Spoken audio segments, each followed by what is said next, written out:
have said that under my administration, we will not torture.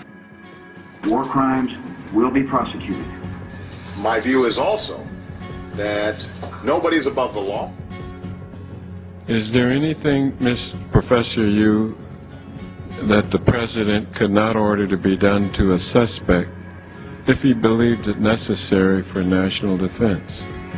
Well, first, can I make clear I'm not talking about... And you don't have to make anything clear. Just answer the question, counsel. Well, we don't torture people. Let me say that again to you. We don't torture people. Okay? Come on, George.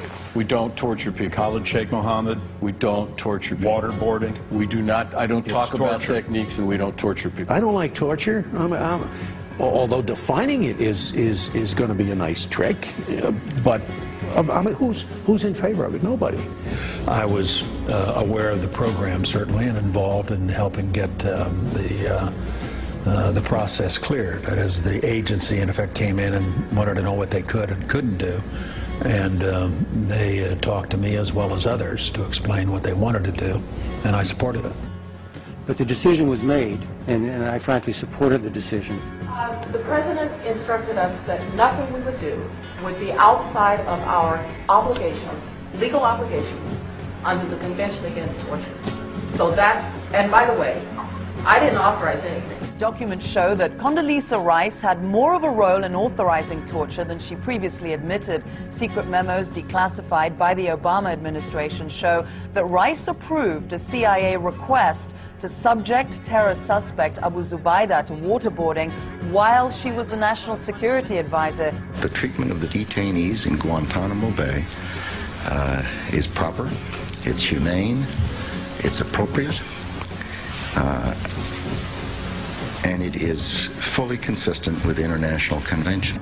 General Article 3 of the Geneva Convention, which states that people in detention, quote, shall in all circumstances be treated humanely. It goes on to ban violence to life and person, in particular murder of all kinds, mutilation, cruel treatment, and torture, and outrages upon personal dignity, in particular humiliating and degrading treatment. And that common Article 3 says that, you know, there will be no outrages upon human dignity. It's very vague. What does that mean? Outrages upon human dignity.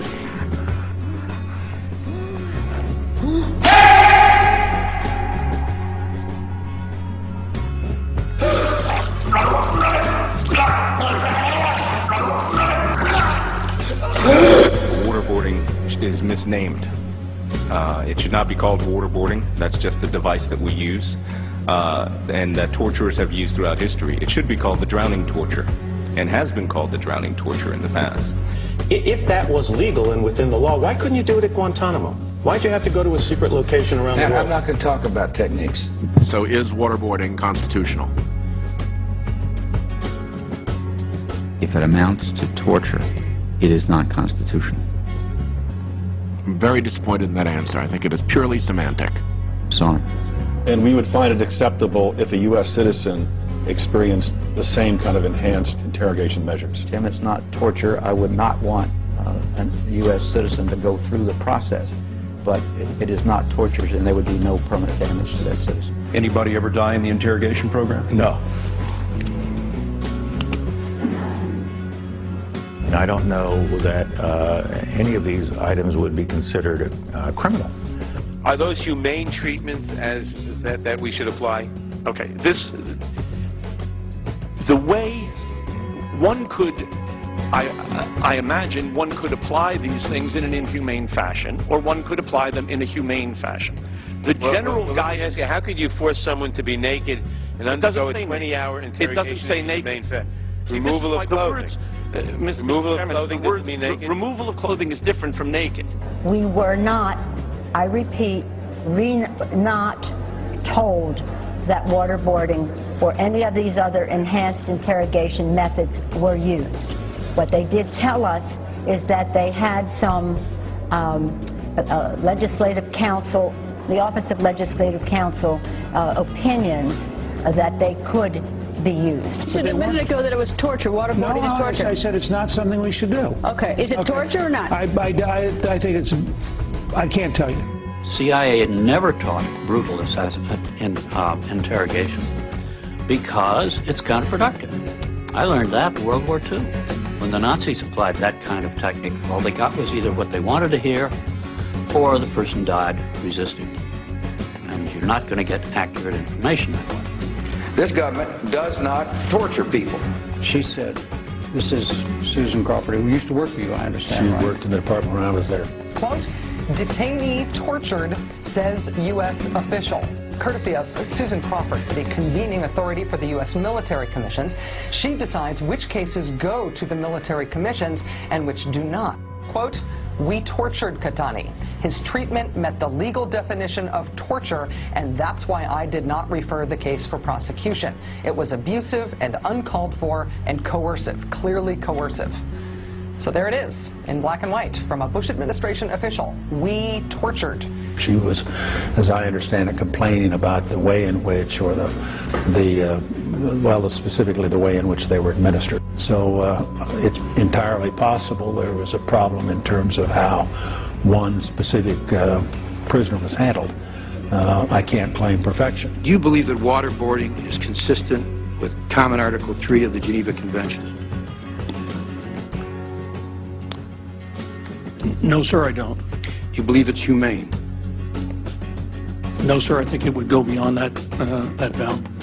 Well, that comment, the Constitution doesn't say every individual in the United States or every citizen is hereby granted or assured the right to habeas. It doesn't say that. It simply says the right to habeas corpus shall not be suspended except by... You may be treading on your interdiction and violating common sense. Mr. Addington, it's been reported in several books in the Washington Post that you contribute to the analysis or assisted in the drafting of the August 1st, 2002 interrogation memo signed by Jay Bybee. Is this correct?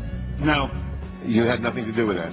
No, didn't say it had nothing to do with it. You asked if I assisted in contribution. It was reported you were asked if the president could order that a suspect's child be tortured in gruesome fashion, and you responded that, I think it depends on why the president thinks he needs to do that. Is that accurate? Mr. Chairman, I don't believe it's accurate because it took what I said out of context. So in other words, if the president deems that he's got to torture somebody, including by crushing the testicles of the person's child, there is no law that can stop that. No treaty. And also no law by Congress. That's what you wrote in the August 2002 memo. I think it depends on why the president thinks he needs to do that. It was authorized by the president. It did not violate our obligations under the Convention Against Torture. Or when the president does it, that means that it is not illegal. People, in good faith, were operating with the guidance they were provided. They shouldn't be But what about those who devised the policy? Yeah, but those who devised the policy, he believes that they should not be prosecuted either. This is not a time for retribution.